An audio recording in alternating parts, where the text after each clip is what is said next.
வணக்கம்.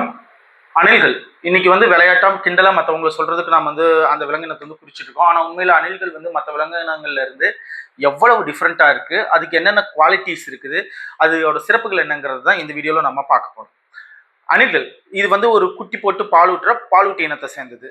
அணில் ரொம்பவே புத்திசாலியான விலங்கு. எந்த அளவுக்கு புத்திசாலினா, அது ஒரு இடத்துல மற்ற விலங்கு பாக்குது அப்படின்னா, அது எடுத்துட்டு வர பழங்களையோ கொட்டைகளையோ பார்த்தீங்கன்னா குழி பறிக்கிற மாதிரி பறிக்கும். ஆனா அங்க வைக்காம வேற ஒரு இடத்துல கொண்டு போய் வைக்கும். அணில்கள் ரொம்ப லாயலான விலங்குகளும். ஒரு தடவை அணில் நீங்க எடுத்து அதை கொஞ்சம் வளர்த்துட்டீங்க அப்படின்னா என்ன ஆனாலும் அது உங்களை ஃபாலோ பண்ணிக்கிட்டே தான் இருக்கும். உங்க கூட ரொம்ப க்ளோஸா இருக்கும். அண்ட் எப்பவுமே பாத்தீங்கன்னா டிசப்பாயிண்ட் பண்ணாது. அதுக்கடுத்து பாத்தீங்கன்னா அணில்களோட இந்த புத்திசாலித்தனத்தை பத்தி சொன்னேன்ல, இதுக்கு ஒரு பெரிய ஒரு ரிவார்டே இருக்குது. அணில்களை பாத்தீங்கன்னா இயற்கை அன்னையோட தோட்டக்காரர்கள் அப்படின்னு சொல்லுவாங்க. ஏன்னா இன்னைக்கு சில வகை மரங்கள், ஃபார் எக்ஸாம்பிள் பைன் மரம், அதுக்கப்புறம் ஓக் மரங்கள், இதெல்லாம் அழியாம இருக்கிறதுக்கு காரணமே இந்த அணில்கள் தான். இந்த அணில்கள் என்ன பண்ணும் அப்படின்னா, அந்த மரங்களை சாப்பிட்டு, மரங்கள்ல இருக்கிற பழங்களை கொட்டைகளை சாப்பிட்டு அதை உடனே குழி தோண்டி புதைச்சி வைக்கும். அப்படி புதைச்சி வைக்கிறதுனால பார்த்தீங்கன்னா அது கண்டினியூஸா வளர்றதுக்கு இந்த அணில்கள் ரொம்ப உதவி செய்யுது.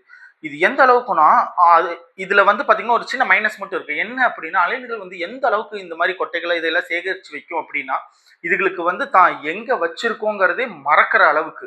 ஸோ அதனால பார்த்தீங்கன்னா நிறைய மரங்களும் அழிவின் விளிம்புக்கு போறதை கூட திருப்பி எடுத்துட்டு வர அளவுக்கான சக்தி இதுக்கு இருக்கிறதுனால தான் இதை இயற்கை அன்னையோட தோட்டக்காரன் அப்படின்னு சொல்றாங்க. அது மட்டும் இல்லாம இந்த அணில்கள் பார்த்தீங்கன்னா உணவு சங்கிலிலையும் ஒரு முக்கியமான இடத்த ப்ளே பண்ணுது.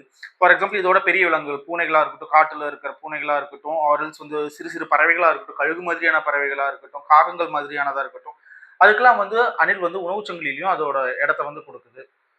So that's it. இந்த வீடியோ உங்களுக்கு பிடிச்சிருந்துச்சுன்னா, இந்த விஷயங்கள் எல்லாம் பிடிச்சிருந்துச்சுன்னா எல்லாரோடையும் ஷேர் பண்ணிக்கோங்க.